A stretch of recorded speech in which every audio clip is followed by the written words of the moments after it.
Masih panas ini teman-teman ya, masih panas karena ini kita akan bicara tentang nasi panas ya. Nasi apa? Ya kita bicara tentang filsafat nasi Padang.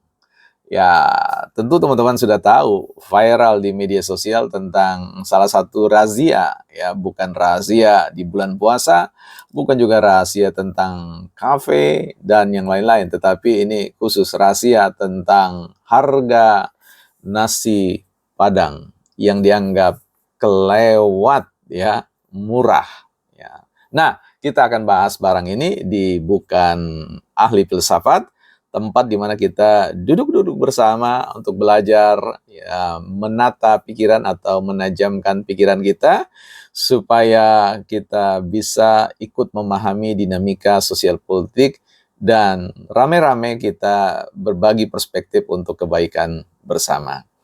Baik teman-teman, ya kita akan bicarakan soal ini ya secara pribadi. Saya tentu harus mengakui bahwa saya adalah salah seorang penggemar nasi Padang ya, walaupun saya bukan berdarah Minang atau berdarah Padang, berdarah orang-orang di Sumatera Barat, tetapi saya adalah seorang yang tidak akan pernah melewatkan untuk menikmati sajian masakan Padang atau nasi Padang. Karena buat saya secara pribadi memang masakan ini kaya dengan kaya dengan rempah-rempahnya ya, dan disajikan secara unik. Bahkan membuat kadang-kadang hati ini berdebar-debar karena kalau kita masuk pada sebuah restoran Padang, kita akan tahu bahwa ada cara penyajian yang berbeda, cara penyambutan ya, tamu, dan cara bagaimana makanan-makanan itu dihidangkan dan juga tentu berkaitan dengan cara menghitungnya ya, seperti itu. Kalau dulu, waktu zaman dulu saya pernah ikut bahwa ketika kita menyentuh satu jenis lauk tertentu, maka semuanya akan dihitung. Ya itu dulu ya, menurut pemahaman saya yang sangat tradisional. Saya tidak tahu sekarang, tetapi kalau kita belajar pada sebuah proses realitas sosial kita, fenomena sosial kita, panggung sosial kita, kita melihat misalkan saya ketika 9 tahun berada di Yogyakarta, maka ada barisan-barisan atau deretan-deretan rumah makan Padang yang ada yang bertuliskan tentang rumah makan Padang, bahkan ada yang tidak. Bahkan kemudian menjamur sebuah trademark ya, atau katakanlah merek dagang rumah makan Padang yang ada kata murahnya itu. Dan memang murah ya. Cuma tentu ini tidak bisa dibedakan, disamakan dengan yang ada di restoran dengan tentu bukan hanya sekedar menjual rasa, tetapi menjual keelitan dalam artian memang bicara tentang kenyamanan tempat ya, kenyamanan suasana dan cara mereka dilayani. Nah, yang menjadi soal di sini adalah apakah mereka-mereka yang merazia makanan itu bisa dikatakan salah atau kemudian sang penjual yang menjual murah juga dikatakan salah dan sebagainya. Nah, disinilah kita perlu hadir dalam rangka untuk membaca dua posisi ya. Satu posisi sesama pedagang rumah makan Minang yang kemudian tentu mereka paham benar bahwa untuk menjual makanan yang kaya dengan rempah-rempah ini tentu memiliki level pemberian harga yang tidak bisa dikatakan quote murah ya, karena filsafat tentang murah itu murah bagi siapa ya, murah bagi pembeli dalam kelas-kelas sosial mereka, dalam daya dukung finansial mereka atau ukuran kantong mereka, tentu itu akan berbeda. Bagi mereka yang katakanlah berkocek tebal ya, kata murah itu juga tentu diasosiasi atau dimengerti sesuatu yang mungkin ya pasti akan ada penurunan-penurunan kualitas ya, dari sisi pemberian bumbu yang tadinya kental agak dicairkan sedikit, dan yang tadinya kaya dengan bumbu-bumbu yang berharga agak sedikit di atas rata-rata, sehingga maka harus ada banyak penerapan strategi-strategi ya, yang kita tidak tahu bukan hanya persoalan bagaimana ini seni mematikan persaingan dan sebagainya, tetapi kita berpikir lurus saja ya bahwa memang berbicara tentang hukum bisnis, hukum ekonomi kan berbicara tentang pertemuan antara supply and demand ya, bagi mereka yang membutuhkan dan kemudian bagi mereka yang menyediakan. Tentu akan ada tarik-menarik situasi, tarik-menarik titik keseimbangan dalam rangka bagaimana saling tukar ya kualitas makanan dan tentu kualitas bayaran. Ini menjadi sebuah hukum yang boleh dikatakan invisible hand ya. Jadi ada satu tangan tersembunyi, mekanisme yang agak sulit untuk diregulasi ya, terkait dengan berapa sebenarnya harga dari rumah makan Padang atau katakanlah nasi Padang itu sendiri. Karena sekali lagi ini bukan bicara tentang perang tarif atau perang dagang dan sebagainya, tetapi bagaimana juga memperhatikan aspek yang disebut dengan memfasilitasi ya mereka-mereka yang ingin rindu makan nasi Padang tetapi punya keterjangkauan ya, tadi keterbatasan dalam menjangkau harga-harga yang dibanderol oleh pedagang-pedagang nasi Padang yang lain.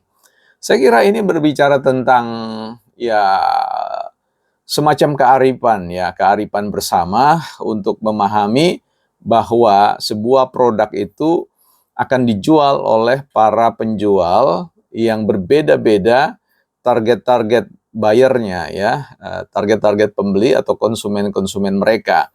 Ada yang melayani memang spesialisasi, melayani masyarakat menengah ke bawah atau masyarakat yang betul-betul punya problem dari sisi keuangan secara serius ya. Ada yang memang melayani para elit-elit yang memang berbicara tentang kualitas bukan kuantitas ya. Nah, ini harus wise untuk melihatnya. Jadi ada ya mekanisme untuk saling bisa menerima, saling juga menjaga dan sebagainya. Kalaupun harus ada semacam ikatan ya, kalau misalkan dalam budaya Minang terkait dengan keberadaan ikatan pengusaha-pengusaha rumah makan Padang itu kan memang sudah ada organisasinya. Dan ini mesti dibicarakan bukan dalam konteks kemudian ya harus ada rahasia terlebih dahulu karena ini bisa menimbulkan masalah-masalah baru.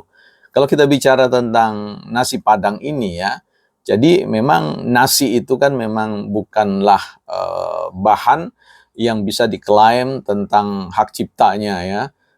Nasi itu ya nasi is nasi ya, dia bisa ditanam di Padang, dia bisa ditanam di Sulawesi, ditanam di Banten, ditanam di Kulon Progo dan seterusnya, di Bandung dan seterusnya, sehingga nasi itu bisa kita lepaskan. Nah, kalau konteks Padangnya itu ya resep-resepnya itu saya kira budaya kita orang Indonesia menganggap bahwa ini adalah bukan milik kelompok tertentu, tetapi ini adalah kuliner Nusantara yang siapapun bisa memasaknya karena memang ini bukan ada klaim hak cipta terkait dengan bumbu itu ya, karena tidak ada HKI-nya, apa itu namanya, hak kekayaan intelektual di dalamnya.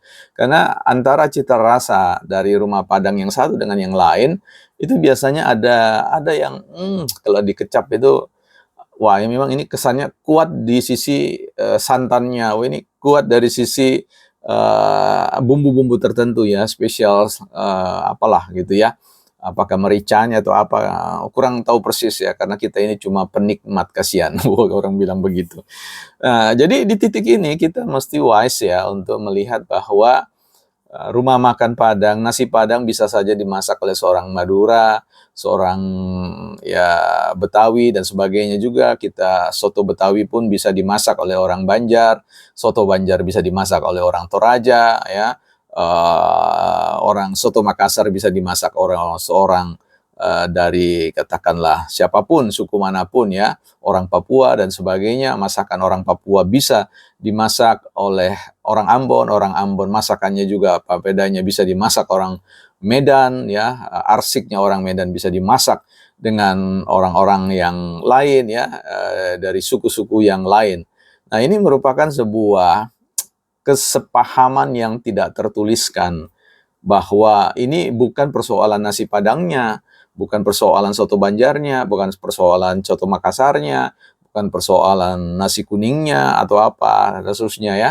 Tetapi ini berbicara tentang persoalan persaingan bisnis ya, persaingan bisnis yang harapannya tidak saling mematikan. Memang dalam konteks itu perlu ada edukasi-edukasi, bukan hanya persoalan menjual murah, tetapi juga jangan sampai menjual murah ini mematikan eksistensi orang lain dan sebagainya. Tetapi sekali lagi bahwa customer itu kan tidak pernah hanya setia pada persoalan satu variabel yang kita sebut sebagai variabel harga, tapi mereka juga setia pada variabel-variabel rasa, variabel-variabel cara kita melayani mereka dan sebagainya. Sehingga bukanlah satu-satunya faktor dari sisi murah lah orang kemudian berpindah dari satu tempat ke tempat yang lain.